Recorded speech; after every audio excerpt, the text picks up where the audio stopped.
Alô, alô, sejam bem-vindos, 13 horas e 38 minutos, hoje é 11/4/2026, nós estamos aqui iniciando a nossa aula 3/4 de prática de técnicas de edificações. É isso mesmo? Técnicas de edificações, muito bem. A gente emenda uma na outra, por isso que pergunta isso mesmo. E antes de eu começar, o Poti pediu a palavra mais cedo e está concedida. Poti, a palavra é sua. Boa tarde, professor e demais colegas. Eu serei conciso na minha fala, professor, até para não atrapalhar aí a dinâmica da aula. É só para tirar uma dúvida. Eu conheço um colega que nós começamos juntos a cursar Engenharia Civil em 2022. Então, nós compartilhamos ideias, às vezes estudamos juntos, inclusive nas práticas de geomática no Polo, nós fizemos juntos lá, né, um grupo de 6 pessoas, se não me falha a memória, e ele é mestre de obra, né, e é uma pessoa assim que eu tenho muito respeito, muita consideração, e eu não sou mestre de obra, eu sou estudante de engenharia. É uma pessoa que eu aprendo muito com ele, né? Uma pessoa que tem uma qualificação profissional ímpar, invejável, e ele está agora comandando a construção de um prédio que eu não aferi correto, se eu não me engano, são 12 pavimentos, tá? E diga-se de passagem, um trabalho brilhante. E eu tive visitando a obra, e lá nós entramos num consenso de fazermos esse trabalho, tá? Que é a atividade aí da CQA, utilizando essa mesma obra, tá? E eu sou muito criterioso, eu sou muito meticuloso em tudo que eu faço. Então eu gosto da autoria, de assumir a autoria daquilo que eu faço. E sou muito chato com isso, porque eu venho de um tempo, com mais de 50 anos, onde a IA não teve influência na minha vida. Então, eu gosto do negócio no MOOC. Eu gosto de ir lá, meter as caras, pisar no chão de fábrica, buscar informações. E hoje eu fiz assim, uma autoanálise de que isso é muito importante para o engenheiro, né? A pessoa está aprendendo ali na prática, buscando a teoria, porque de nada adianta eu te apresentar um trabalho bonito, brilhante, excepcional, ou seja, acima do excelente. Eu vou chamar de outstanding, que está acima do excelente. Se na verdade, não o fiz, né? Então, eu prefiro apresentar um trabalho onde não esteja a contento, mas que seja meu, que eu tenha me esforçado para fazer da melhor forma possível e que possa até receber críticas para melhorá-lo, né, no todo, do que apresentar algo que não é meu. Então, a minha pergunta a você é: eu e ele, nós podemos, é claro, cada um vai fazer o seu trabalho, suas fotos, suas dissertações lá, suas observações. Eu posso usar essa mesma obra, ou seja, e ele também, ou seja, cada qual no seu quadrado fazendo o seu trabalho, eu posso compartilhar essa obra, essa construção com ele, eu fazendo o meu trabalho e ele o dele, porque o que acontece? Vai acontecer, claro, de a foto que eu tirar do almoxarifado seja a mesma foto dele, talvez num ângulo diferente, numa dinâmica diferente, mas ele fazendo o dele e eu fazendo o meu. Há problema nisso de 2 ou 3 alunos, no caso aqui é só eu e ele, tá? Usarmos a mesma obra para fazer esse trabalho, ou isso é um impedimento, isso é um problema, isso é proibido? Porque eu sou o seguinte, eu sou claro e reto naquilo que eu faço. Eu gosto de olho no olho, verdade por verdade, pronto, acabou. Não tem ponto fora da linha, não tem meia curva, é claro e direto no que tem que ser, né? Porque eu sou muito sincero em tudo que eu faço, sou muito comprometido, me aplico, me dedico, até porque minha avó dizia que quem fala a verdade não merece castigo, então nada melhor do que fazer o correto. Então é o correto e pronto, acabou. Essa é a minha pergunta, se há problema da gente compartilhar essa mesma obra. Aí eu gostaria das suas considerações, por favor. Ô, Ti, eu não vejo problema. Já vou ser bem direto também. Pode compartilhar a obra. Eu vejo problema quando se compartilha o trabalho, que não é o seu caso. Você já disse que não. Estou Sim, dizendo que seja o seu caso. Esse, para mim, é um problema, porque um pensou e o outro não. Exato. Então, o que didaticamente, qual que é a minha obrigação com vocês? Obrigação é um termo forte, né? Mas qual a minha obrigação como professor? Qual é a minha função como professor? Nós transmitimos conhecimento à medida que nós o temos, né? Às vezes um pouco menos, às vezes um pouco mais. E nós verificamos, também a função do professor, verificar a condição do aluno em prosseguir o curso. Se ele está minimamente apto a prosseguir. Para isso, a gente tem aquela ferramenta matemática chamada pontuação. Então, sob hipótese alguma, eu admito, às vezes eu posso não pegar trabalhos iguais, mas nada impede que a obra seja a mesma, desde que a escrita seja diferente. Serve para você e para qualquer outro colega, está tudo bem. Pode ser que, às vezes, no meio dessa loucura que é correção de ECQA, eu passe desapercebido por duas iguais. Isso já aconteceu, mas já aconteceu de pegar também. Então, é aquele negócio, né? Se cair na malha fina, a Receita Federal, você pode não declarar, você pode omitir, mas se cair na malha fina, aí fica pior depois, porque aí não tem conserto, né? É verdade. Então, Poti, sinta-se tranquilão para fazê-lo, tá bom? Eu sou sincero porque eu costumo dizer na empresa que eu trabalho, eu sou gerente, costumo dizer para a minha equipe o seguinte: você errou, cometeu uma falha, cometeu um erro, venha rápido, assuma, venha rápido trazer a situação, porque de repente eu consigo te ajudar e até posso eximi-lo de responsabilidade financeira. Porque muitas vezes, quando você pega ali, já de bate-pronto, da pessoa que cometeu a falha, tudo fica mais fácil. Primeiro, porque ele ganha credibilidade, porque ele demonstrou responsabilidade, caráter, né, idoneidade, ética, em falar, pô, errei, cometi uma falha, ainda que isso cause um dano para a empresa, que implica em custos, mas ali você fala na pessoa, ela foi verdadeira, ela foi sincera. Porque é muito fácil eu, do lado de cá, fazer tudo no escondidinho, tudo, e eu não tenho, assim, tranquilidade, professor, em fazer a coisa errada, tá? Eu dizer assim, pô, eu estou enganando alguém. Porque imagina, eu vou fazer uma obra, eu vou fazer um projeto de faz de conta, um projeto mais ou menos, um projeto que eu vou entregar uma responsabilidade tremenda e amanhã vai dar tudo errado. Não, então tem que ser a coisa correta. Não adianta. Então, às vezes as pessoas falam, você é radical, você é chato, você é muito exigente. Não, eu sou exigente comigo mesmo. Eu me cobro, se for preciso, eu me chicoteio para fazer a coisa certa, porque tem que ser assim.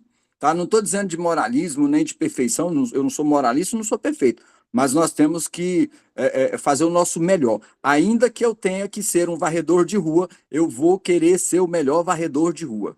A minha linha de pensamento é essa. Agradeço aí o seu feedback e fico muito satisfeito aí em poder fazer esse trocadilho com você em relação a essa situação. Muito obrigado. De nada, Poti, que é isso. E você tem razão. Você tem razão quando você fala em ser o melhor que nós podemos ser. Isso, além de ser uma questão pessoal, né, de um compromisso consigo, é também uma questão mercadológica. Acaba que isso vai impactar positivamente na sua posição no mercado. Se você tenta ser sempre o melhor que você pode ser, via de regra, você sempre vai estar em algum lugar e vai ser reconhecido por isso, tá? Realmente, eu acho isso. Bom, moçada, é o seguinte. Eu falei na aula passada, e assim, o que eu tenho que atingir com vocês dentro dessa aula? Eu vou só concluir o raciocínio e vou te responder também, Gerson. Essa aula nós falamos, essa disciplina, falamos de lançamento de fundação, né, de estrutura de fundação.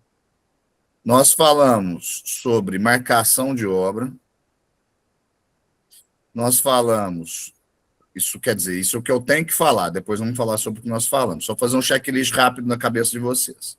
Não é lançamento de fundação, não, falei tudo errado. É marcação de obra, gabarito, sobre fundações, tipos de fundações. Depois, sobre fechamentos. Depois, sobre carpintaria e forma de vigas. E, claro, forma de pilar. Forma de laje, se for o caso. Carpintaria e formas, né? E depois, sobre telhado. Isso é que se vocês pegarem a matéria prática, eu estou escrevendo só para depois não esquecer, porque vocês já viram da semana passada o tanto que eu converso, né? Senão depois eu passo por cima e vou contar outra coisa e acabo pulando. Então, o que nós acrescentamos a mais aqui? Nós falamos sobre a etapa inicial, que é a etapa de projetos e regularização, né? Eu até gostei, nas próximas turmas todas eu vou colocar isso. Projetos e regularização. Então, muito bem. Nós já matamos projeto de regularização, nós já matamos a marcação de obras. Se eu estiver errado, vocês me corrijam, por favor. E nós matamos o gabarito. Tá? Aconteceu algo que eu quero. Oi, Maurício, quer falar? Nossa Senhora. Não, não estava cheiro bom.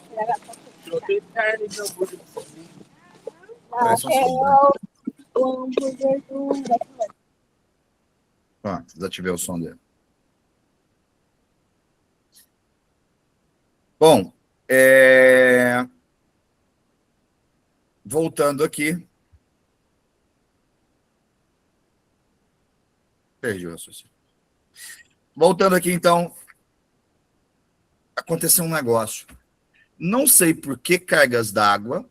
Na semana passada, aconteceu na turma da manhã e da tarde, uma falha do Google. Eu perdi parte da gravação. Na turma da manhã, eu tive 3 aulas.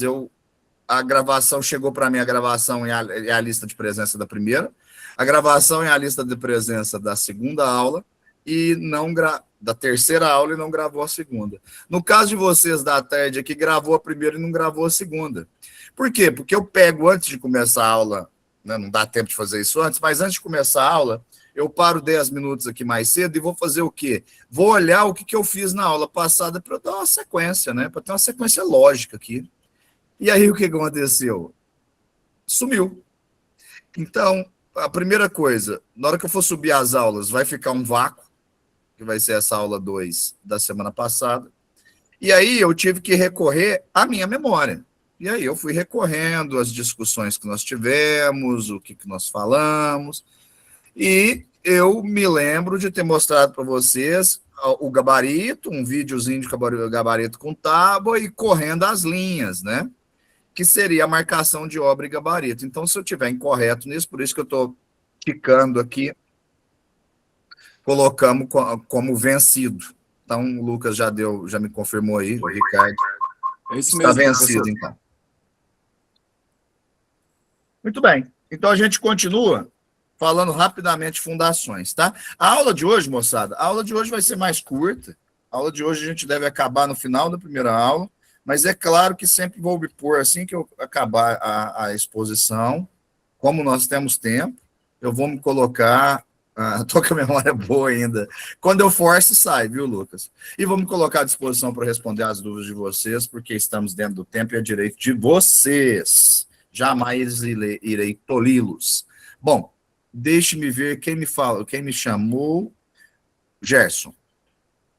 Professor, aproveitando, o trabalho precisa ser necessariamente de obras de construção civis ou posso apresentar para ti uma obra com viés geotécnico, de barragens, contenção de água e rejeito? Sim, senhor.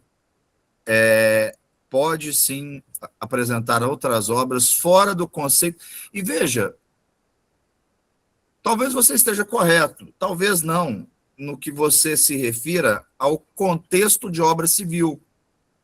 Se a gente for pegar profundamente, se a gente for pegar essa divisão do que chamou engenharia civil e por que a profissão que vocês estão pleiteando que por coincidência é a minha, chamada de engenharia civil, é porque a gente separa da engenharia militar. O civil é da ideia do não militar, né? Do não fardado. Então, se não é uma obra militar, teoricamente, se é uma construção, seja um silo, seja uma barragem, seja uma contenção de água e rejeito, onde talvez o profissional que esteja adiante do projeto seja seja um topógrafo, um biólogo, enfim, desculpa que fugiu, mas talvez, Gerson, seja civil, ué. É do ramo da engenharia civil. Então, sinta-se assim, à vontade. É até interessante para mim, porque são coisas que eu fora da minha casinha, que eu leio isso. Eu vou te agradecer, inclusive. À vontade. Uma ponte. Boa, uma ponte. Valeu? Show de bola. Então vamos tocar o porrete. Vamos lá. Eu quero... Professor, o que colocar escrito na FTO? Fase da obra. Assim, na FTO? Desculpa, na foto. Ah, tudo bem. Ué, você vai colocar na fase da obra o que você está vendo que está fazendo. Por exemplo, você tirou uma foto, você está vendo que é a alvenaria de embasamento. Ou então você está mostrando que está subindo as paredes. Ou então está fazendo forma escorando. Isso é a fase da obra. Em que fase que ela está? Tá? Você está na fase de levantamento de paredes, está na fase de concretagem de lajes, está na fase de telhamento, está na fase de limpeza, você está na fase de marcação. É isso. Tá? Fechou? Visitei uma obra da Prefeitura de Drenagem e Rede de Esgoto. Boa, Chagas. Boa, boa, boa, boa. Pode colocar foto do projeto? Pode colocar foto do projeto. Tudo que enriqueça seu trabalho, você pode pôr. Não vejo problema algum, tá bom? Pelo contrário, vejo isso com muito bons olhos. Chama relatório fotográfico.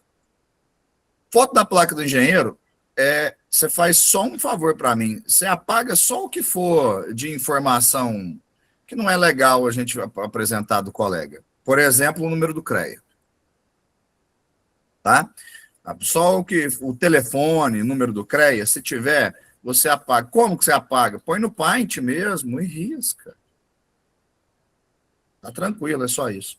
Só não ponha nada que possa expor o colega por algum motivo. Talvez seja só eu que vá ler, e é óbvio que eu não vou fazer nada com esse colega, mas é direito deles ser protegido. Tá certo? Igual quando eu dou aula em cima de projeto, por mais que o projeto seja eu que fiz, direito autoral é meu, mas como um cliente me pagou para isso, todos os dados dele são sempre retirados. Né? Jamais vou mostrar nem onde foi feito. Fechou, meus queridos? Então vamos lá. Fundações. Eu vou ser bem rápido e bem breve, né, no que eu vou falar aí.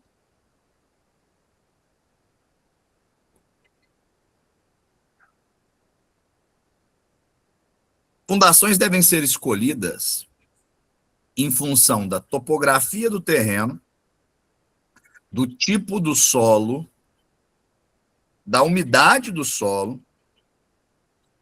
e do grau de vibração que você tem próximo dessa residência, dessa obra.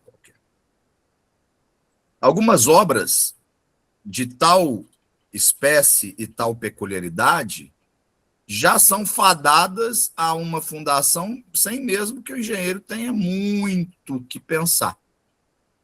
Por exemplo, aqui para Uberaba eu calculei uma ponte ali entre o Dama 1 e o Jardins, uma ponte que tem ali na paralela da Filomena Cartafina, que vence um vão ali pequeno, é uma ponte pequena, vão de 12 metros. Para a ponte isso é nada. Eu falo porque é uma das que eu fiz, eu tenho orgulho disso, mas não tem nada comparado, né, a grandes pontes. Mas, enfim, tá lá. Em função da... Deixa eu dividir a tela com vocês aqui, porque aí eu vou rabiscando, e vocês vão vendo o que eu estou rabiscando. Eu acho que fica mais interessante assim. Às vezes trava um pouquinho, gente, porque eu trouxe até o outro computador que é mais veloz, mas esqueci dentro da minha sala, lá na prefeitura, eu esqueci o carregador dele. Então, assim, eu comecei dando aula de manhã todo felizão, computador rapidão. Aí chegou no meio da aula, ele deu sinal de fim. Então, eu tinha lá essa situação, né? Aqui o córrego. Eu tinha lá essa situação para vencer. E aí, o que fazer, então? Bom, como eu já tenho que fazer pilar e tenho que fazer contenção, eu já vim aqui, lancei uma parede de concreto. Lancei uma parede de concreto aqui. Ficou tudo torto, gente, mas aí você entende.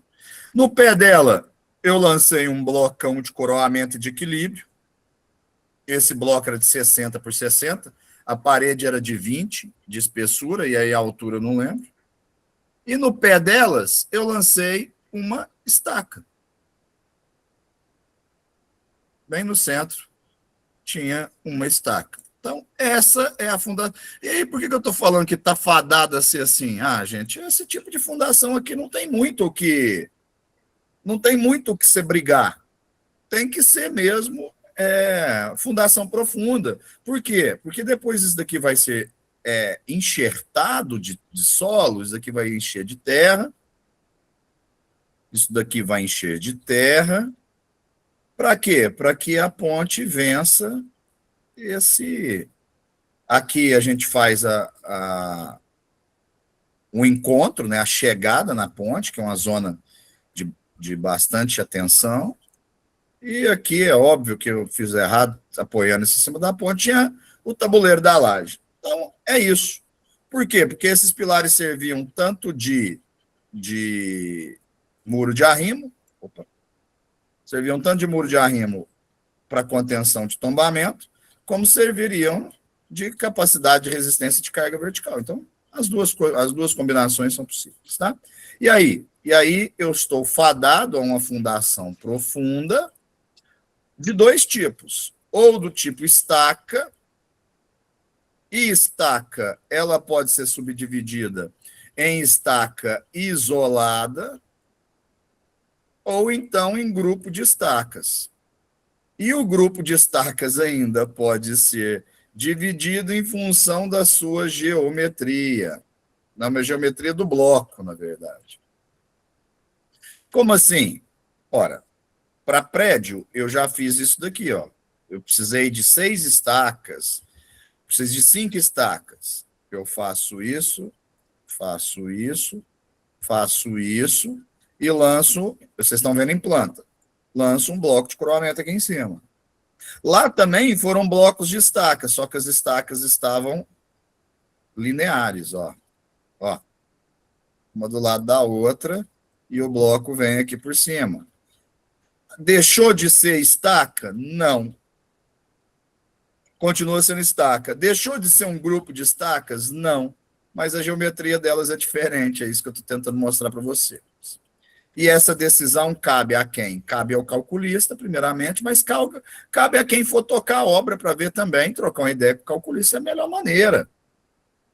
Às vezes você contrata um calculista, você está aqui em Uberaba e você contrata um calculista de São Paulo. Às vezes o cara faz esse projeto à distância, então cabe a você discutir com ele. É óbvio que se ele for um bom profissional, ele vai ou cobrar a visita técnica para vir, ou então pedir um relatório fotográfico com precisão, né? Querer trocar ideia com o responsável, quem está coordenando a obra para verificar as nuances. Mas isso nada substitui a troca de ideias entre dois profissionais. Nada substitui.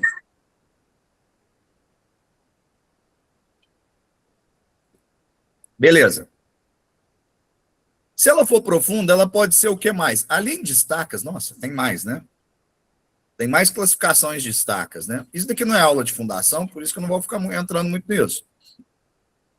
Mas nós temos a estaca do tipo escavada, nós temos a estaca do tipo penetrada, que é aquela de bate-estaca. Nós temos a estaca do tipo Frank. Nós temos a estaca Strauss.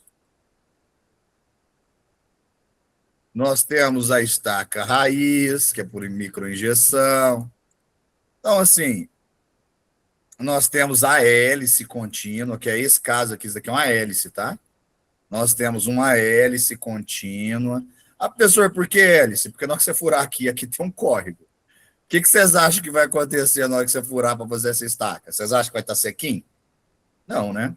Então, qual é uma boa fundação para injetar em locais onde você tem dificuldade de abrir o buraco e o buraco se permanecer sem desbarrancamento?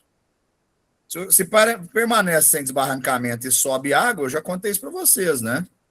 Isso também, de novo, não contaram. Eu fico contando caso aqui, gente, porque não é fácil, porque eu lembro de cor.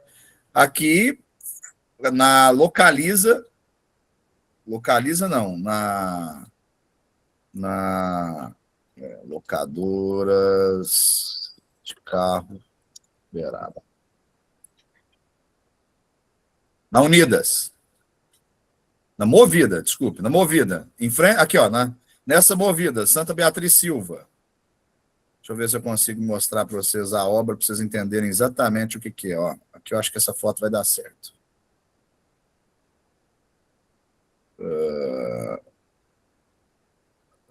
Espera aí. Vou fazer um negócio aqui.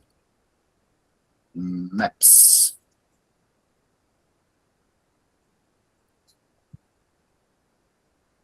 Qual é o endereço? Santa Beatriz Silva, 1260.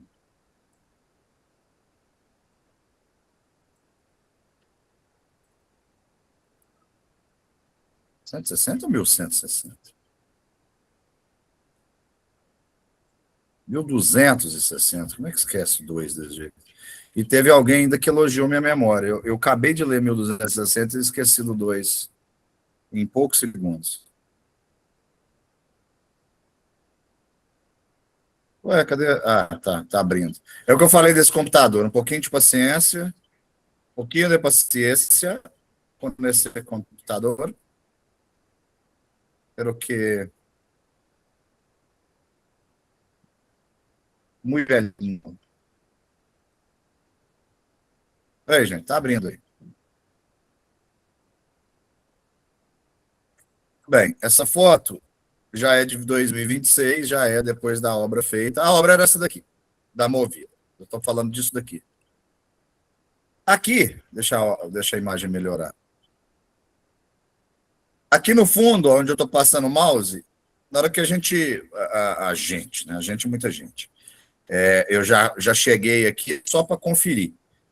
Na hora que o topógrafo bateu o nível aqui, a diferença da calçada para lá era 3 metros, aproximadamente. Então, veja, aqui eu tenho arrimo, aqui eu tenho outro arrimo, aqui esse paredão inteiro é um arrimo. Olha a altura do carro em relação ao paredão. É claro que aqui tem uma paredinha de uns 80 centímetros, 1 metro, porque está cobrindo um pouco esse carro, né? Então, aqui são os 3 metros que eu estava falando para vocês. Aqui você já vê, ó, a escada e o nivelamento desse patamar para você entrar lá e a diferença dessa saída de carro para cá, né? Então, eu acho que está provado aqui que eram 3 metros. Na hora que começou a furar aqui à frente para fazer a baldrame e furar lá atrás para fazer os arrimos, jorrava água, né? Jorrava água. Só que a água aqui, ela subia numa velocidade razoável, jorrava é modo de dizer. Ela subia a água, que eles tiveram que colocar um dreno aqui e ficava uma mangueira o tempo todo jogando água aqui na rua. Tinham várias mangueiras em vários pontos tentando rebaixar esse lençol. De nada adiantou. O engenheiro tinha um cronograma muito apertado, não deu para drenar, e aí nós passamos para o plano B. Está vendo como que eu estou falando, é uma decisão do engenheiro responsável pela obra e do calculista. Que foi o plano B? Vamos tocar, não vai dar para drenar, vamos fazer estaca nesse lamaçal mesmo, eu preciso soltar esse arrimo nesse lamaçal. Beleza, é isso aí? Vamos tomar a decisão. Qual foi a decisão? Vamos furar para ver se fica. Senão vai ser na... e outra coisa, né? Aí a decisão é hélice contínua. Terreno lameado. Vamos meter hélice contínua aí para fazer esse bolo de arrimo? Não, porque minha verba está pouca. Para eu mudar, eu não tinha colocado isso no orçamento da Movida, no contrato que eu fiz, ele falando. Não tinha colocado isso no contrato que eu fiz. Para eu fazer uma burocracia muito grande, meu cronograma apertado, eu vou ter problema com o pessoal da Movida. Beleza. Pura, então. Vamos furar e ver alguns buracos na data de hoje, X, e ver se ficar aberto amanhã. Tá bom. Furou, ficou aberto. Só que aconteceu, encheu de água. Encheu de água é aquele start. Ora, então deu certo. O que nós fizemos? Todos os furos prontos. Caminhão de concreto marcado para as 8 horas da manhã. Caminhão de concreto encostou, um servente pedreiro com uma bomba sapo nas costas, com uma bomba de recalque nas costas. A sapo também é recalque, né? Não, aí não é recalque, é aspiração. Uma bomba sapo, ele desceu essa bomba sapo e foi esvaziando, estaca por estaca, furo por furo, não é uma estaca ainda, furo por furo, retirava a água até lá no fundo, porque essa água tinha uma velocidade para subir. Ela ia gastar aí 4, 5 horas para preencher. Tinha estaca lá de 4 metros, estaca de 3 metros, para preencher, para subir essa altura. Nesse tempo, esvaziou, descia a armadura, já posicionava ela com uma cruzeta em cima. Você faz uma cruzeta e posiciona a armadura para ela ficar aérea, e já vem com o concreto seco. A gente pediu um concreto de baixíssimo slump. Bateu o concreto seco. Antes do concreto seco, ainda vinha com uma pá de cimento, só de cimento, e já jogava uma pá de cimento lá na base, depois vinha com esse concreto mais seco e enchia. A gente driblou a questão da água, driblamos a água. Então, são tipos de estacas que são de obras quando você principalmente tem contenção lateral, ponto. Quais são os outros tipos de fundação? Aí a gente tem, né? Para prédio, a gente tem o tubulão, além das estacas, que podem ser, tá? Hélices contínuas combinadas, estaca Frank, muito usada. Mas, principalmente, o tubulão. E as estacas e prédio, eu já contei aqui, né? Eu tive que... Foi, inclusive, a dissertação do meu mestrado. Eu tive que colocar um prédio de 15 andares em cima de pedra-sabão, que não dava para fazer não dava para fazer tubulão, que é óbvio. Então, eu tive que colocar um prédio em cima de quem? De sapata mesmo. Nossa, que belo desenho de sapata. Em cima de sapata mesmo. Não teve jeito. Mas isso daqui é mais comum em obras pequenas. Então, cargas mais leves. Nós temos a sapata corrida, que tem largura mínima de 60 centímetros, que vai sob o eixo da parede. E temos o radier, que é, de longe, a fundação mais barata que você vai ter para uma residência. Só que ela tem algumas características, que é para construções cuja carga seja linearizada, ou seja, é parede estrutural, o peso das lajes está sobre a parede, você não pode ter muitas cargas pontiformes, ou seja, você não pode ter vigamento, jogar o peso da laje na viga, a viga no pilar e o pilar no radier, senão o efeito de punção é muito grande e perde-se o sentido de radier. Aí é melhor você trabalhar com a sapata. Aí a sapata torna-se mais, porque você vai ter que nervurar o radier, você vai ter que fazer uma espécie de um bloco no pé do pilar, um bloco no pé do pilar, é melhor você fazer sapata. né, do que radier. A gente fala, mas sapata combinado. Aí você vai fazer sapata combinada, joga radier combinado, joga o radier fora e faz só o combinado. Só faz o bem bolado. Tá bom? Beleza, então, de maneira bem rápida, para fechar o assunto fundações, porque isso aqui não é matéria de fundações.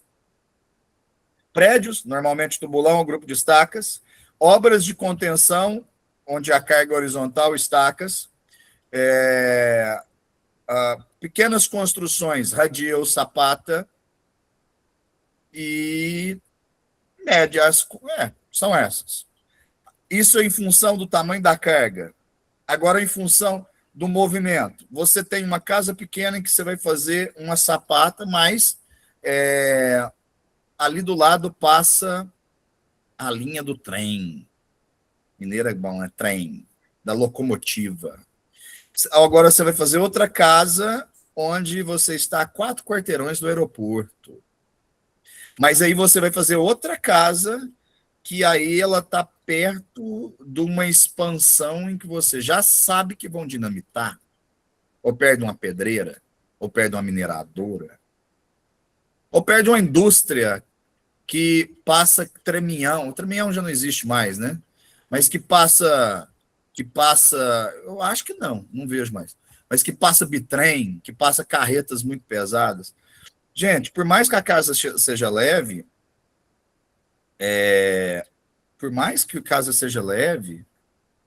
eu aconselharia vocês a gastar um pouco mais, e não é tão mais, não é absurdo, não é abusivo, não.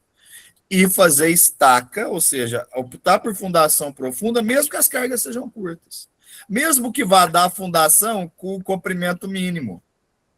Né? A NBR 6122 reza, né, que nas divisas não existe fundação. Por que eu estou com essa apresentação? Que não existe fundação com profundidade mínima de 1,5 metro, hein? Ponham isso na cabeça. Profundidade mínima de 1,5 metro. Então, quando vocês veem o cara furando o muro lá, fazendo um muro com 1 metro, tá tudo errado. Tudo errado. Tá? Na divisa, profundidade mínima de 1,5 metro. Nas estacas intermediárias da obra, não há limite mínimo. Mas o bom senso fala o quê? Que 1,5 metro seja o mínimo para qualquer estaca. Então, quer dizer que todas as estacas minhas, o mínimo é 1,5 metro? Não, já trabalhei com estaca de 1 metro. Tá? Mas é que eu ponho estaca e bloco de coroamento. Todos estão afundados. Meu bloco de coroamento é de 40. Então, a estaca acaba com 1,40. Está muito próximo de 1,5 metro. Certo? Muro, normalmente, você não tem como fazer bloco de coroamento, né, gente? O bloco é mais largo que a estaca. O muro está na divisa. Se você fizer um bloco de coroamento, você vai fazer o quê? Você vai jogar a parte do bloco para o terreno do seu vizinho. Não pode. A não ser que seja acordado. Vocês estejam construindo vocês dois o muro a meia. E aí você conseguiu fechar seu perímetro em comum acordo com todos os vizinhos. Aí você pode até ter bloco de coroamento lá. Mas se você está fazendo no seu terreno, você não está fazendo no eixo, e joga um bloco de coroamento no seu vizinho, isso não vai virar processo, mas ele tem o total direito de pegar um martelete, está dentro do terreno dele e quebrar isso. Como é que você vai impedir ele? Você não tem condição legal de impedir ele, porque você fez uma invasão. Né? Invasão boa é invasão do Corinthians no Maracanã. Aquela histórica invasão corintiana. Essa é a invasão boa. Fora isso, não é. Não é bueno. Deixa eu ver um comentário aqui. O Ricardo fala assim: moro perto da rodoviária, onde passam ônibus e balança a casa inteira. Pois é veículo pesado. Boa, então assim, tem mais uma, rodoviária, né? Perto de rodoviária. E aí, se sua casa não tem trinca, ô Ricardo, saiba, né, que sua fundação é muito bem feita. Porque senão trinca mesmo. Trinca mesmo. Se a fundação for muito flexível, mole, né, elementos muito esbeltos, ela suporta vibração bem. Só que ela transmite isso para a alvenaria não suporta vibração bem. Agora, se ela é muito rígida, que é o que eu prefiro trabalhar com ela rígida, em que ela sofra algumas fissuras por conta disso, mas você tem área de aço lá suficiente, você tem área de concreto, ela suporta a transferência para os blocos, tá? Ah, não canso da Patrícia. Não estou falando mal da fundação, não, mas ela poderia ser um pouco mais rígida do que ela é. Bom? Muito bem. Sobre fundações, passo o pé aqui e vou, em vez de eu juntar tudo e depois ficar perguntando, tem dúvidas sobre tudo? Eu vou abrir ao final de cada um dos temas, eu vou abrir para vocês para perguntarem, falarem, comentarem. Então, eu dou por encerrado, por finalizado, o tema fundações. Vocês querem comentar alguma coisa?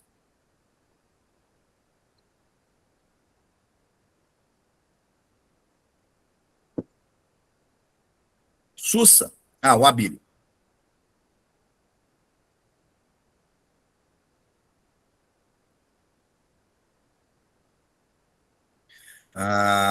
No apoio das lajes no solo.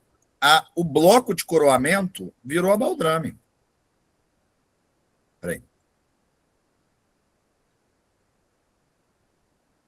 Compartilhar na tela com você. Vou fazer melhor, em vez de eu desenhar. Deixa eu mostrar ela para vocês, ué. Peraí. Deixa eu matar isso aqui.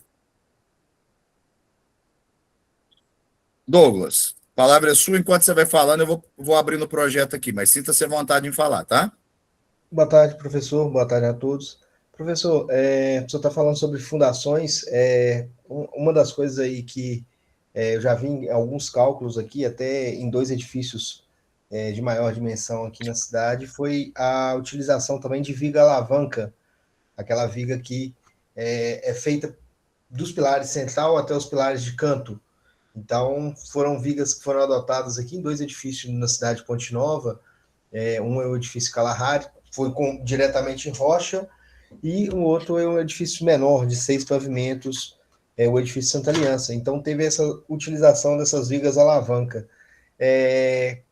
Nessa questão, nesse contexto todo, eu acho que seria interessante mencionar sobre as vigas alavancas, o apoio delas em relação à estrutura de fundação, entendeu? Sim. Só para Vou falar, então. contribuir. Pode deixar. Fala sim. Vou mostrar o projeto e já vou falar para você sobre a alavanca.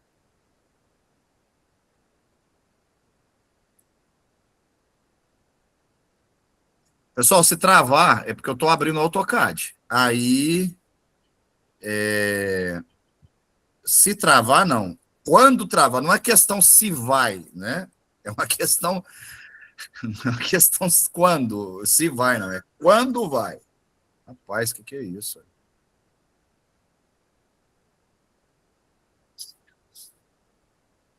Esse interfone é para escutar lá da casa dos meus pais.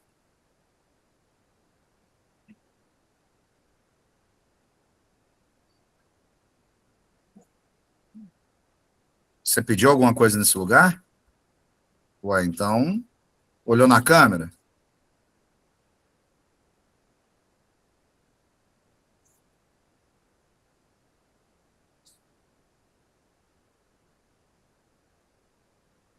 Muito bem. Aqui está o projeto da ponte que eu estou falando para vocês. Tá? Tá aqui a localização dela. Tá aqui a composição do tráfego. Tá? Eu falei a 2 metros, ó, 6,95 só de volta. É aquele negócio, né? Eu peguei um peixe desse tamanho, na hora que foi mostrar o peixe, ele tinha alguns quilos a menos. Mas é um peixe. Tá certo? Pelo menos é um peixe. Então, calçada, faixa de transposição, ciclovia, faixa de transposição. São duas faixas, uma calçada e uma ciclovia no centro. Ponto. A questão é essa. Aqui eu coloquei à disposição da pista de rolamento e é o que vocês estão vendo. Coloquei as juntas de dilatação da laje maciça. Deixe-me ver aqui. Aqui são os pilares de frente, ó. essa é aquela construção em que você dobra, né? Você faz o pilar e dobra ele, justamente para fazer a contenção do muro de arrimo na lateral também, dobra ele em forma de triângulo. Ó, o bloco que eu falei de 60 por 60, esse aqui que vocês estão vendo é um bloco, ó. Nível 0, nível menos 60, o que é para fundar. Aqui vocês veem o detalhe do Barbacã, que é o dreno, certo? O selim de argila, a camada drenante. Para cada metro linear era para colocar um Barbacã, tá? Aqui vocês veem. Será que esse eu fiz sem grupo de estaca? Eu falei de estaca e fiz sem estaca? Nossa, faz tanto tempo, gente. Eu vou até olhar quando é que eu assinei esse projeto. Julho de 23. Já pedi demais para minha memória. Deixa eu ver a fundação, locação da fundação aqui.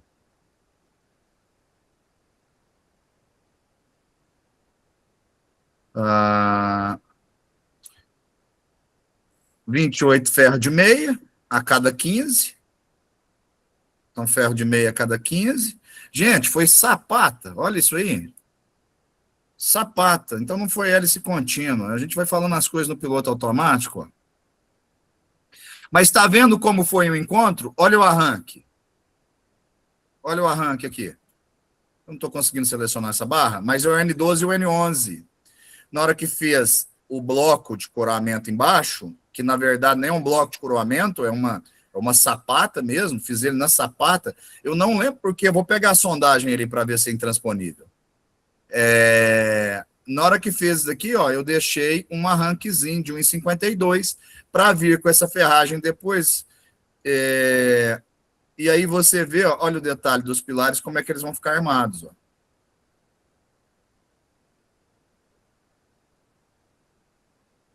Aqui, ó, a junta de dilatação, a malha da laje, isso daqui é a laje, né, superior, ferro de meia a cada 7, num sentido, e ferro de 16 a cada 7 no outro. O tráfego é assim, nesse sentido, né? Então, por isso que o efeito do esforço em X é maior do que o efeito do esforço em Y. Vocês já fizeram concreto armado, vocês já sabem o que eu estou falando aqui. Muito bem, vamos só dar uma olhada por que eu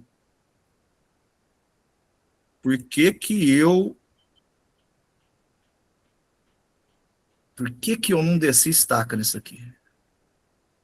Agora eu estou até curioso.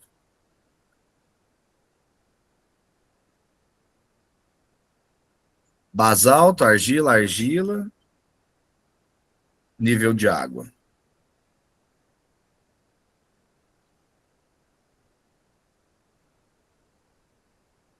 Basalto, argila, nível de água.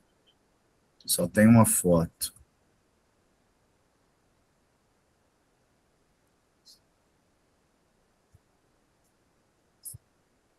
Pessoal, provavelmente alguém reclamou, eles devem ter reclamado do custo da estaca com hélice contínua, tá? Porque era óbvio que as estacas aqui iam ser mais de 3 metros, ó, e eu tinha 3 metros só de furo, só que, é o seguinte, né? Primeiro, argila marrom com tapiocanga, tá aqui, ó, argila marrom com tapiocanga, já é diferente, já é difícil de você penetrar por causa da tapiocanga. Deixa eu ver do outro lado. Isso é de um lado, esse é do outro. Argila marrom escura e turfa. Esse lado aqui é mole. Esse lado aqui já é mais duro, por causa da tapiocanga. E se vocês perceberem aonde ele fez o furo, o córrego está lá embaixo, ó. O córrego está lá embaixo. Então, quer dizer, o córrego está nesse nível de água aqui já, né? Qualquer furo já era inicial na água.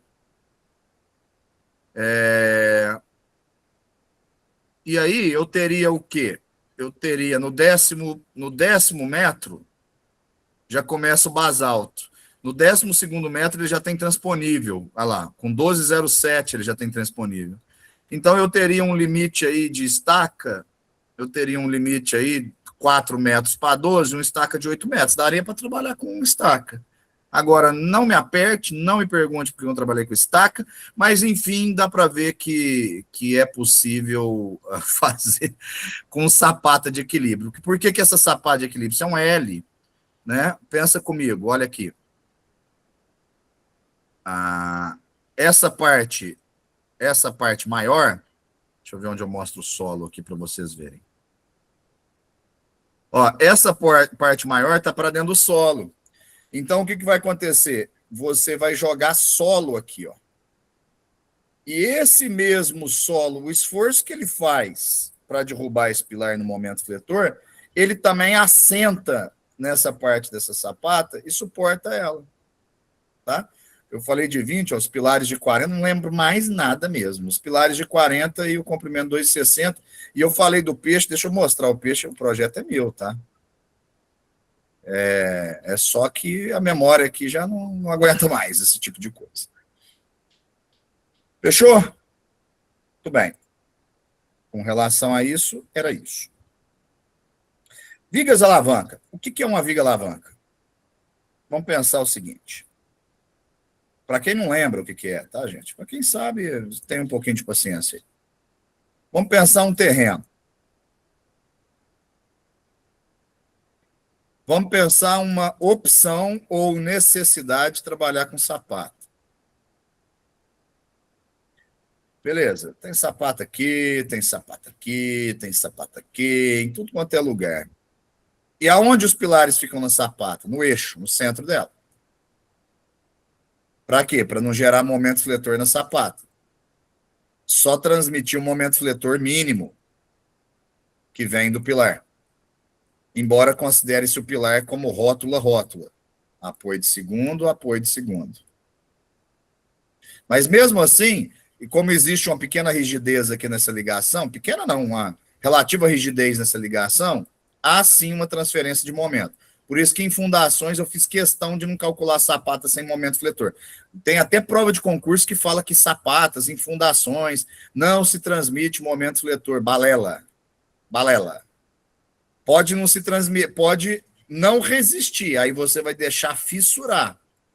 Porque aí você não põe armadura para combater isso. Mas que existe transmissão, existe. Isso não é o ser humano que controla isso. São leis da física. Aí eu tenho pilares encostados aqui. Imagine que agora eu tenho um pilar. Isso aqui é um pilar. Vou fazer um xizão nele aqui.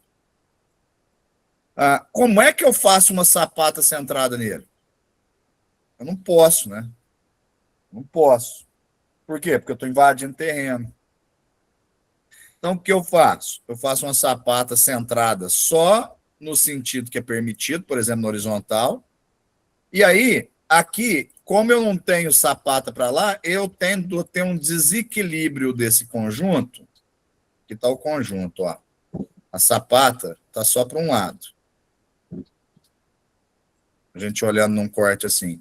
Eu tenho uma tendência de um desequilíbrio para esse ponto.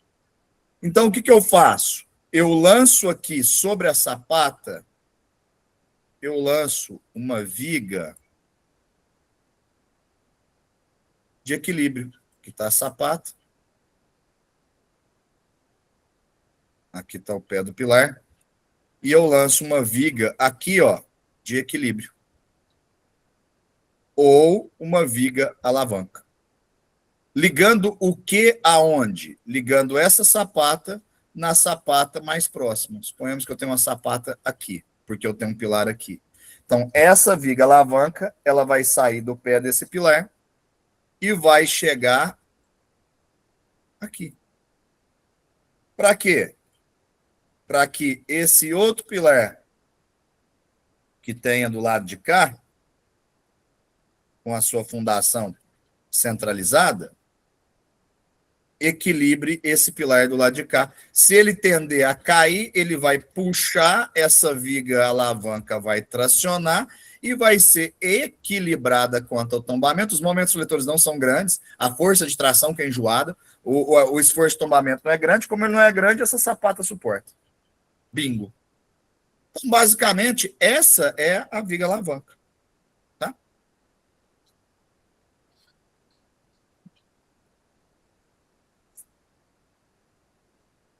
Beleza. Sobre fechamentos, gente. Qual que é o fechamento mais comum?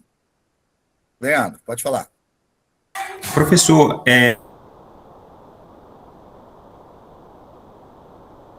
Gente, sou só eu que não escutei o que o Leandro está falando, que cortou o áudio, ou vocês também?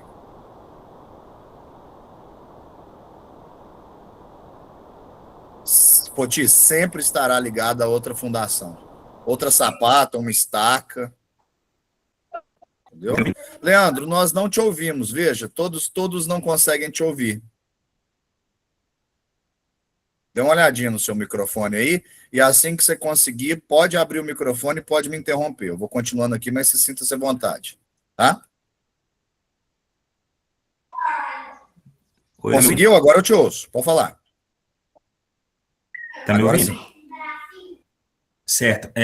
Quando o senhor falou sobre a viga alavanca, aqui também a gente usa uma metodologia que quando a gente quer fazer uma estrutura na divisa, uma estrutura mais robusta, uma obra mais vertical, a gente faz o pilar recuado da divisa, de modo que o limite da sapata dele vá até a divisa, porém o centro do pilar vai nascer mesmo no centro da sapata e a gente passa com essa viga direto até a divisa para nascer um outro pilar na divisa. Como chama essa viga no seu entendimento? Aí isso é uma baldrame, isso é uma baldrame em balanço.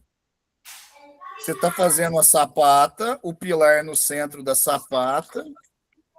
Mas aqui, pessoal, o que ele está falando. Ó, eu não vou voltar o paint, não, eu vou desenhar aqui. Aqui está vindo a baldrame por cima. E aqui você solta um pilar por cima. Ó. É isso daqui. Ó. É isso mesmo. Aqui vem a baldrame, aqui está a sapata dele. Aqui vem a baldrame, ele passa... Vou colocar o ferro aqui.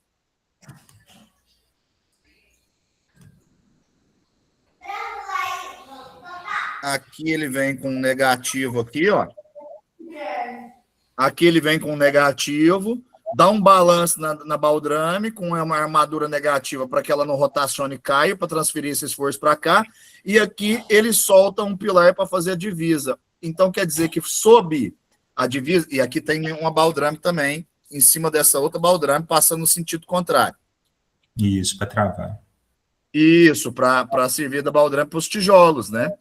Isso daqui é uma baldrame em balanço de transição. Por que transição? Porque todas as vezes que um pilar não chega na fundação, o elemento que resiste a esse esforço na vertical é chamado transição. Então, aqui você tem uma viga baldrame em balanço com transição. É isso. É um bom método construtivo. Você sabe que eu nunca tinha pensado nisso? Você falou na hora, eu entendi, porque muitos anos mexendo com cálculo, né? Muitos anos mexendo com cálculo, a gente consegue deduzir rapidamente as coisas, mas eu nunca fiz isso. É uma grande ideia. Essa que a gente fez aqui é uma estrutura bem robusta.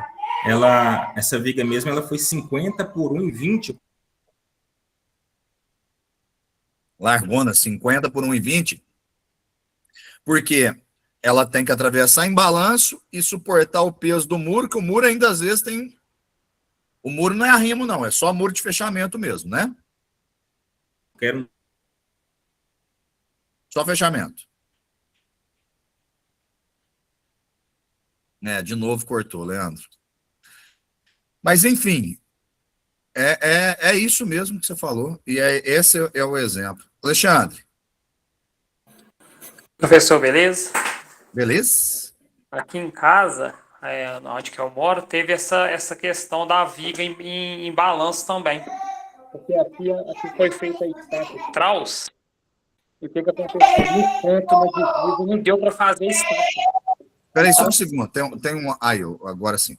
Repete, por favor. Tem uma viga dessa em balanço. Continue daí, por favor. Porque na divisa aqui, teve que fazer estaca Strauss. Então, aí não deu para poder o pessoal colocar o suporte para fazer estaca. O que teve que fazer? Fez as estacas no meio e no outro canto, onde não estava na divisa. E depois fez essa viga em balanço para poder compensar essa estaca que não foi feita na divisa. Você está falando de estaca Strauss, você mora em BH? Não, Barbacena. É muito aclive em Barbacena? aqui aonde que a gente construiu era em declive, na verdade, não era aclive, não. Então, vocês justificam a estaca Strauss por qual motivo? Quando fez a sondagem aqui, isso foi uma ideia do engenheiro. O próprio engenheiro ele optou por fazer estaca Strauss. Beleza. Aí o que aconteceu? Teve lugar aqui que deu 13 metros, teve lugar que deu 7 metros, foi dando uma variação de profundidade. Porque depende da carga. Isso. E Depende da também carga. chegava num ponto que não descia mais. Eles tentavam e não descia. Então foi dando essa diferença. Teve lugar que deu 13 metros, teve lugar que deu 6, teve lugar que deu 7. E aí você tem que fazer uma avaliação muito criteriosa do porquê que não desceu, né?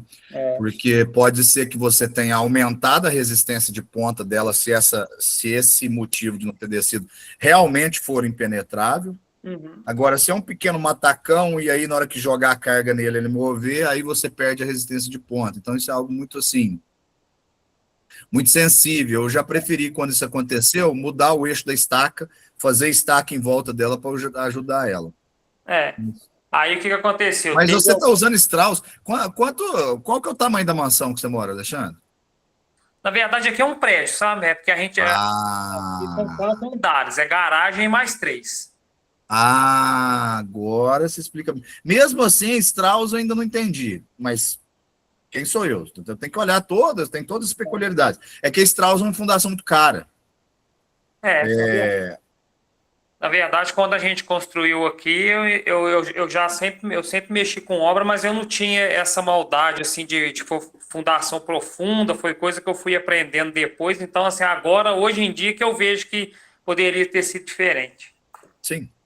Mas tá, o seu prédio está em pé, vocês conseguiram pagar, tá a fundação bem feita. Beleza.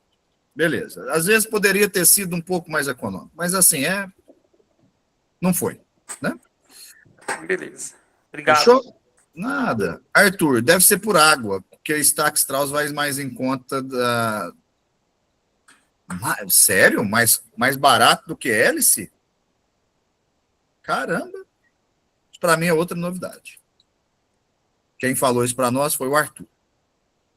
Quem mais levantou a mão? Eu estou vendo o Alexandre, que já falou, e mais uma pessoa. Quem é a outra pessoa? O Leandro. Professor, que a internet tinha cortado aqui, professor, mas aí eu estava dando seguimento, né, que essa obra que a gente está fazendo aqui é um prédio, são 9 pavimentos, então deu essa viga, foi bem robusta, uma viga de 50 por 1,20, porque os pilares que nascem lá no baldrame vai até a cobertura, e essa foi batistaca, né, nessa fundação, então é uma técnica bem interessante. Foram os tamanhos de vigas que eu trabalhei aqui também nas transições dos prédios de 15 andares que eu falei aqui, mas não em balanço, eles estavam nos momentos entre pilares, mas esse comprimento de 1,20 por 50 também é um comprimento meio padronizado por conta da resistência da viga. Isso se explica mais pelo efeito do cisalhamento, a largura dela, do que propriamente o efeito da flexão. Mas aí é uma coisa muito mais particular, muito mais específica, e a gente deixa por depois. Sim, é mais barata que em Goiás. Temos uma firma nessa área. Tudo bem, então está explicado, Arthur.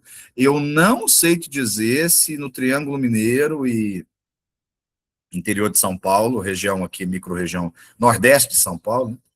Não sei se no Nordeste de São Paulo e no interior aqui, se a gente tem, se isso se confirma. Mas tudo bem, também não fiz orçamento, então é mais fácil confiar em você do que confiar no que eu estou falando. Muito bem. Gente, fechamento. Quais são os fechamentos mais comuns? Você tem o fechamento estrutural. Quando o fechamento é estrutural, automaticamente você tem 2 tipos de bloco. Você tem um bloco estrutural, que o mais comum é ele ser bloco cimentício, né? Bloco cimentício. Vou falar de concreto. Não é um bloco de concreto. Não tem. Se você quebrou lá, você vê brita lá dentro? Tem agregado graúdo lá dentro? Não tem. Então ele é cimentício, tá? Mas está tudo bem chamar de bloco de concreto, mas ele é cimentício. Então você tem um bloco cimentício, que ele vai variar a sua resistência física. A gente tem bloco de 12 MPa. Prédios altos, os primeiros pavimentos, a resistência, primeira fiada tem que ser... Primeiro eles fazem uma fiada falsa, né? Mas depois, mesmo na fiada falsa, nós temos bloco de 12 MPa de resistência. Muito bem. E aí ela vai diminuindo conforme a carga vai diminuindo, né? Os andares superiores. Então a gente tem bloco acho que de meio, aí eu acho, tá, gente? Porque eu fiz até um projeto estrutural lá para a prefeitura em blocos, lá em Aramina, mas era uma casa só, não me preocupei com resistência do bloco, podia ser de papel, a casa é tão leve que suportaria. Então, eu não sei qual que é a resistência mínima, acho que é meio MPa. Então, vai de meio MPa a 12 MPa, nós temos bloco. Tá? Qual que é um outro tipo de possibilidade também de bloco estrutural que não é cimentício? Tem de cerâmico, gente. E é bonitão, bonito mesmo. Bloco cerâmico de perfil estrutural, em que quais são as características desse bloco? Em várias literaturas falam de bloco estrutural com furos na vertical. Olha que interessante. Os furos estão para cima. Por quê? Porque você desce, dentro desses furos, você desce vergalhão e enxerta concreto para você fazer travamento de cantos ou para você fazer um enrijecimento de um determinado ponto. Você tem um ponto onde dentro do... Vamos pensar que você tem uma parede estrutural. Só que você precisou atravessar uma viga aqui bem pesada para suportar uma carga de uma laje, uma parede que está em cima que não... Né? Imagina que embaixo você tem um conceito aberto e em cima no segundo pavimento é cheio de paredes. Como é que você vai suportar as paredes de cima? Ou você bate uma laje maciça e descarrega as paredes em cima da laje maciça para a laje maciça descarregar nas paredes do perímetro, ou então você lança viga sobre as paredes para suportar o peso das paredes. Se você optou por lançar a viga, essa viga vai morrer aonde? Em cima do bloco, da parede. Então, o que você faz? Você enrijece ela naquele ponto, você pega ali, eu costumava fazer da largura da viga, 2 alvéolos para um lado, 2 alvéolos para o outro. Pega debaixo da viga, enxerta concreto com vergalhão, 2 alvéolos para um lado, 2 alvéolos para o outro. Pronto, você enrijeceu aquele ponto, pum, resolvido. Belezinha. Paredes não estruturais. E ainda tem, né, gente? Depois vocês pesquisem aí. Eu fui calculista para o Brasil inteiro para essa empresa que me levou para fora aqui da minha região, para fora de Garapava, Uberaba. Eu não estou fazendo propaganda alguma, não sei nem se essa empresa existe. Ela é uma multinacional, chama Arx. Pus aí no chat, depois vocês procuram. Elas são paredes, esse sistema chama ICF, Insulate Concrete Forms, né? Forma de isopor para concreto, traduzindo. São paredes estruturais em que são mescladas argamassas armadas para paredes cuja menor resistência, que são paredes de fechamento, e concreto armado para paredes do perímetro, da casca, que são paredes estruturais. Então, por isso que eu sei muito a respeito disso. Eu enrijeci, eu sei como fazer isso, porque eu sei... calculei por muito tempo, foi isso que me deu abriu meu mercado para fora da minha região. Foi a empresa fazia a venda e eu calculava. Então, quer dizer, né? Eu não tenho rede social, era uma bobagem que eu cometi, né? Não ter software específico, não ter rede social. E aí, o que isso virou de vantagem para mim? Porque no Brasil, ela nem normatizada é a 16555, que é a norma NBR que chega mais perto desse cálculo. Eu tive que estudar o Eurocode para calcular esse tipo de parede. Então, como não era normalizado no Brasil, não tem software para isso no Brasil. Aí igualou todo mundo. Na hora que igualou todo mundo, quem tem mais vontade de estudar acaba pegando o serviço. E aí caiu no meu colo uma obra dessa, eu estudei para caramba, fiz ela muito bem feita. Na hora que chegou lá na empresa, porque você faz, o cliente contrata, o seu projeto volta para a empresa bate o carimbo de que o projeto está dentro dos padrões e te devolve. Na hora que ele me devolveu com elogios. E aí você já sabe o que virou, né? Eu virei parceiro da empresa e fomos parceiros aí por quatro bons anos. A empresa passou por uma reformalização, eu já estava picando a mula do escritório, estava tomando posse do concurso, e aí eu não sei mais o que virou na empresa, e eu não sei mais o que virou dos calculistas que trabalham comigo. Professor, esse bloco cerâmico pode ser utilizar concreto normal ou grout? Olha, você pode fazer um concreto normal fluido, não tem problema nenhum, desde que ele seja bem, bem fluido, tá? O ideal é você grautear, porque o grout aceita mais água e mais fluido, né? E aí ele não vai encher de bolhas, de buracos, né, de bicheiras. Mas o concreto, se você vier com outro vergalhão adensando, ele tá tudo certo, tá? Põe para fazer com concreto convencional, compra da Sica, deve custar aí 380, 400 reais, uma lata que você faz 10 obras com ela. Se for só para encher alvéolo, uma lata de 18 litros igual de tinta, de aditivo superplastificante. Você bate o concreto normal, no finalzinho, faltando 30 segundos, você vai lá com a seringa. É uma seringa por betoneira. Uma seringa por betonada. Mete uma seringa lá na betoneira, ele vai ficar fluidinho. Depois você só vem adensando com vergalhão. Rafael, professor, o que você me fala sobre EPS, a tal laje de isopor? Ótimo. Ótimo. EPS é o futuro da construção civil. Certo? EPS é um material que segura temperatura, segura som, então isolante térmico e acústico, o melhor que nós temos. Melhor do que ela só a lã de vidro ou a lã de PET, mas aí é muito mais caro. E ainda assim tem resistência suficiente para servir de forma para o concreto, porque na verdade o estrutural, quem resiste a essa estrutura é o concreto, não é o isopor. Então, é perfeito. Serve de forma, serve de isolante, perfeito. Totalmente a favor de EPS. Quanto mais, melhor. Quanto mais, melhor. Tá? E aí depois vocês pesquisem, tem outras, tem o ICF, tem tem 3 métodos construtivos com isopor em parede. Procurem. Tem um que é muito interessante, esse eu nunca calculei, mas eu já visitei obra, porque era de frente a que eu fiz, que eu calculei no Cirelinha, no Cirela 2 aqui em Uberaba, quem é de Uberaba sabe o que eu vou falar.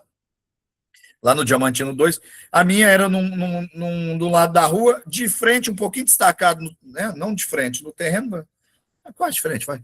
Era uma que o EPS vai por dentro, o EPS já vem com umas telas que não é tela, é armação de ferrinho de 3,6 CA60, e você faz a argamassa jateada, argamassa com controle de traço, por óbvio, e aí você vai fazer 2 cascas de 3 a 4 centímetros, que vai trabalhar armadas, de argamassa armada, que vai trabalhar junto com o EPS, que vai segurar o peso. E, pasmem, até 4 pavimentos. Tá? Então, assim, totalmente a favor. Totalmente a favor. Demais, né? Beleza.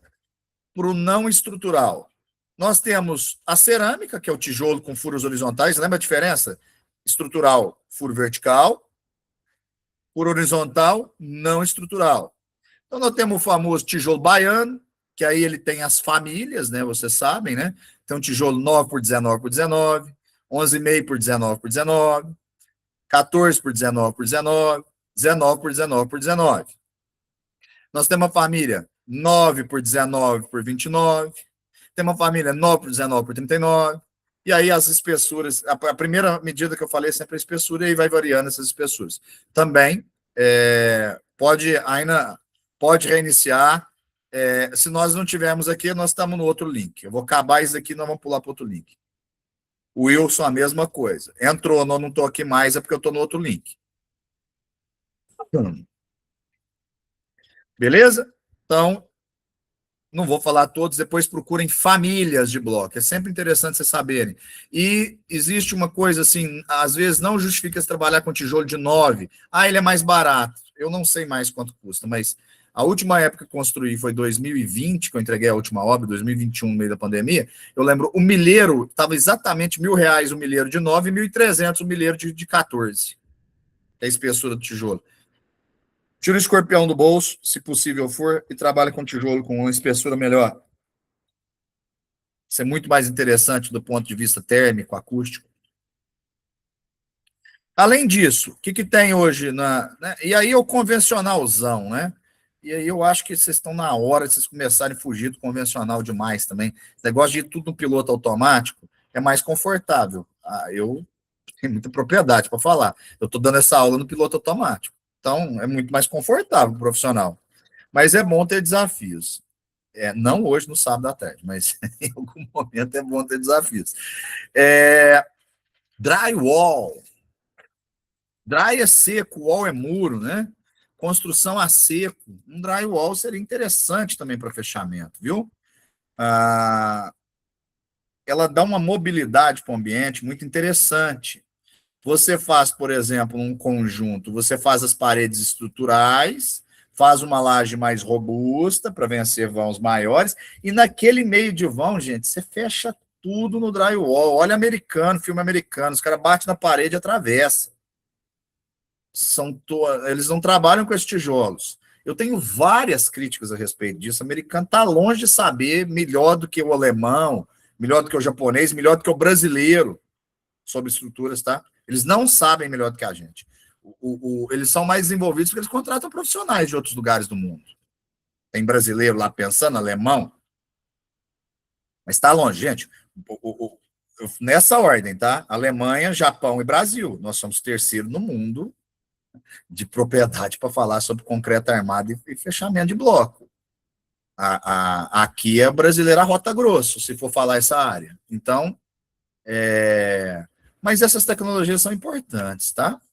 O Leandro falou assim, só voltando ao tijolo de 14 na rede, nossa senhora, 2.300 e o de 9 está 1.400. Aí mudou um pouco a conversa. Se você for falar de um prédio, complicou. Se você for falar de uma casa térrea e até 2 pavimentos, aí não sei. Não sei. Aí tem que fazer o cálculo. Uma construção que nada hoje o metro quadrado. Nada. 1.560 de 14. Mudou bastante. Ó. Nada. Você vai fazendo uma construção aí. Você vai gastar o quê? 10 milheiros de tijolo? 12 milheiros de tijolo? Casa maior, hein? Hã? Casa maior. 12 milheiros? Vou pegar o do Leandro, que a diferença é gritante. 12 milheiros, eu vou fazer a conta para ficar fácil para mim. R$ 1.000 de diferença. 12 mil. Metro quadrado de uma construção hoje, para nós que somos engenheiros, que vai vender, porque o cara vai pagar o engenheiro, vai pagar tudo, não sai menos de que 3 contos para ele.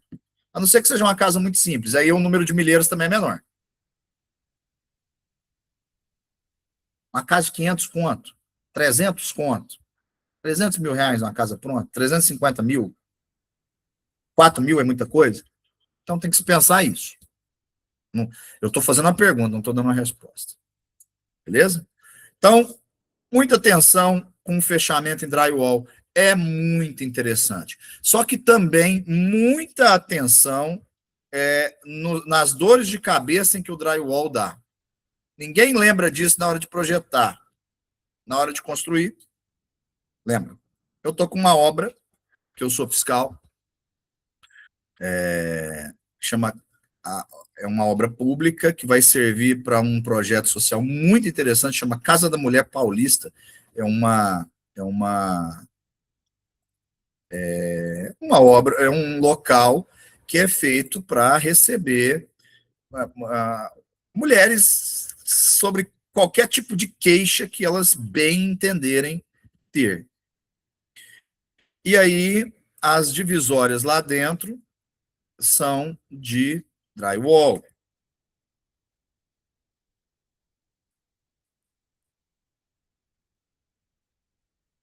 Assim, ó.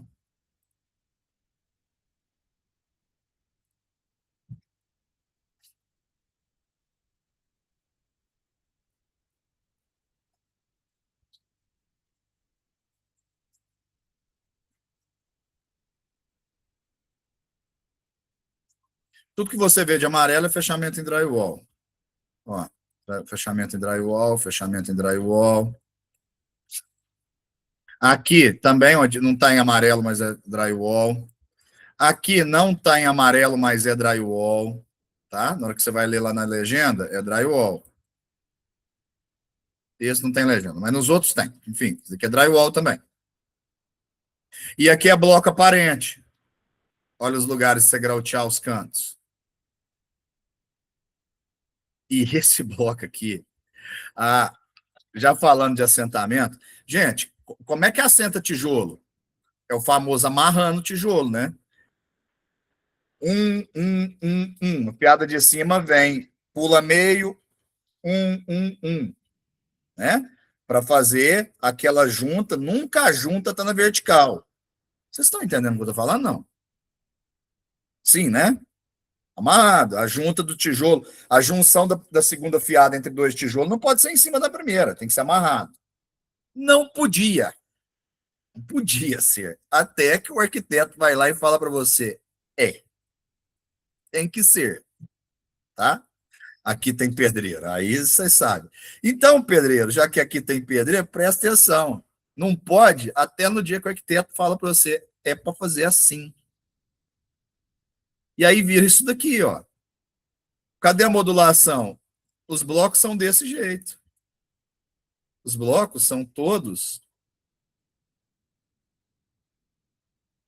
Os blocos são todos feitos para que os tijolos sejam colocados. Ó. Um sobre o outro. As juntas são juntas. Então, não previa no projeto, mas eu fui pedir para cada 1 metro encher isso aqui de concreto e enrijecer. Professor, na hora que encunhasse isso daqui na viga, são vigas bem robustas, ó. Pele de vidro por cima, estrutura metálica e isso aqui é muito bonito. E fechamento, isso aqui é um barramento, tá? A faixa impermeabilizante é um barrado. Na hora que fechasse isso daqui, ia até encunhar. Só que essa parede, isso daqui, gente, isso daqui deve ter uns 14 metros linear de parede, sem pilar. E com as curvas, como eu mostrei para vocês, aqui tem pilar, aqui, ó, mostra. Aqui não mostra as cotas. Só essa frente aqui tem 12,59. Olha aqui não tem enrijecedor. Tem abertura, não tem enrijecedor, porque para dentro, enrijecedor, gente, é aumento de inércia. É canto, né? Virada. Tanto é que você constrói parede, na hora que você tem um canto, você põe a virada no tijolo justamente para travar o tijolo. Isso é princípio construtivo, né? Podia abordar isso, mas não vou ter tempo. Eu prefiro abordar a tecnologia do que o método de subir ela.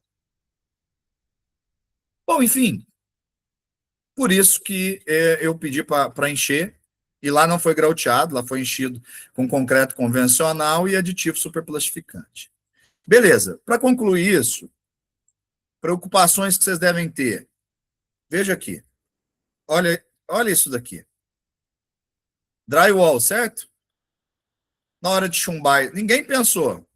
Chegou no final da obra, vamos pôr a pia, banheiro acessível. Banheiro acessível, gente. Por óbvio, o cadeirante ele tem que passar as pernas sobre a pia. Então, você não pode ter um lavatório de coluna. Esse lavatório não pode usar o chão como referência. E aí ele usou quem para fixar?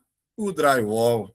E aí fixa? Não. Porque no drywall, tem interno a ele, são pequenos montantes, que são perfis de alumínio ou perfil de metalon, bem levinhos. E eles são dispostos a cada 60 ou 65 centímetros. Tem quando você dobra ele para enrijecer em canto, ou então comum. E quem diz que você acha esse... Quem disse que você acha o perfil disso aqui para chumbar? Não chumbou, moçada. O que teve que fazer? Chegar esse lavatório bem no cantinho aqui, deixando 1 centímetro só. Sorte que essa parede ficou um pouquinho para cá, para poder colocar um parafuso passante, atravessar uma pia na outra, e quem segura a pia de cá é a pia de lá, quem segura a pia de lá é a pia de cá, simultaneamente, com o drywall e o revestimento, porque aqui sobre o drywall tem revestimento, com as placas com as placas que estão na vertical, o revestimento segurando. Entendeu?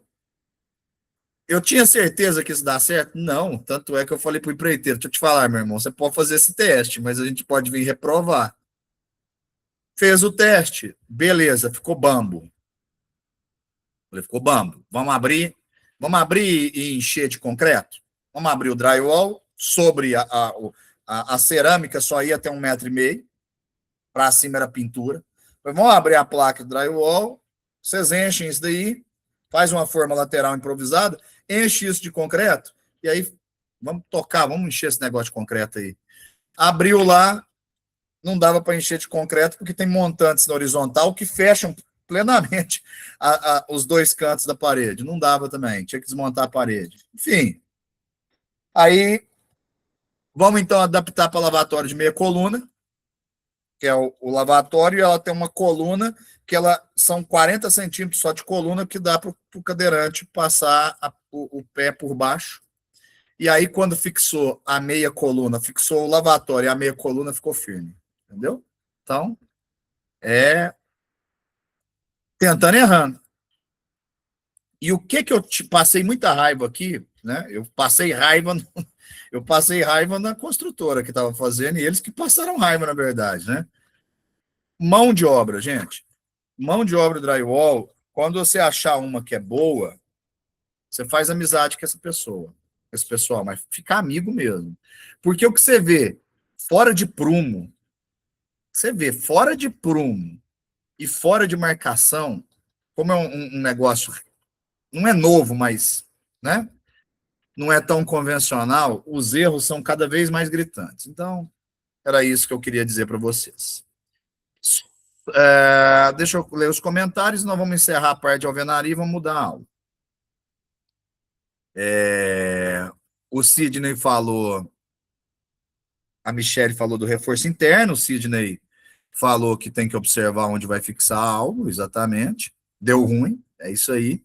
A Michelle fala assim, fiz uma obra e tudo era drywall internamente, foi colocado placas internas de madeira que aí se entrava. Pronto, Michelle, era isso. O engenheiro tem que pensar isso. Duvido que foi o cara do drywall que falou isso para você? O cara do drywall que fez aquela lá era tão ruim, mas tão ruim, que quem era ele para lembrar isso? Gente, eu estou contando para vocês caso real. E o caso real é que ninguém lembrou disso, só foi lembrar na hora de fixar. Chama painel de OBS. OBS é um tipo de madeira, gente. Ciderley fala para Michele, fixamos mictórios e pequenas bancadas. Muito bem. Não, o meu foi desespero e teste, aí deu certo. A Michele, então, está mais próximo do que nós falamos, desespero e teste. As paredes... Aí, ó, é isso aí, ó. É o que ela acabou de falar, as paredes estavam prontas e deu certo. Não, tem certeza que dá certo.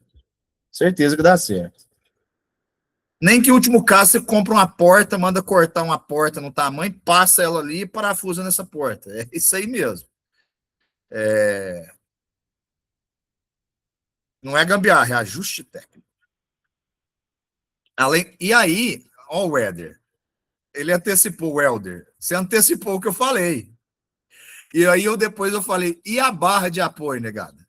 Barra de apoio é para o cara fazer força. Barra de apoio não pode ficar bamba, não. E aí o que acontece? Banheiro acessível, só para matar isso daqui, veja, você tem uma barra de apoio na vertical, do lado do lavatório, uma barra de apoio na vertical desse lado. Aqui você tem uma barra horizontal, outra horizontal e uma vertical. Então, são 5 barras por banheiro. E aqui, aliás, 6, porque aqui também tem um horizontal, tá? Não sei por que ela não está mostrando. Aqui também tem um horizontal, depois ela mostra. O que aconteceu? Essa horizontal aqui, ela, pela 90-50, ela fala em 40 centímetros. O que a gente fez? Eles fizeram de 60, que aí eles conseguiram colocar tudo no montante. Achou o montante, parafusou essa no vertical no montante. Achou o montante, parafusou essa vertical no montante. A horizontal ficou entre 2 montantes. Aqui está na parede mesmo, isso aqui não é drywall. E aqui, idem, achou os montantes. Foi achando os montantes e colocando em cima dos montantes, tá? Ah, e outro detalhe. Mentira mentirosa.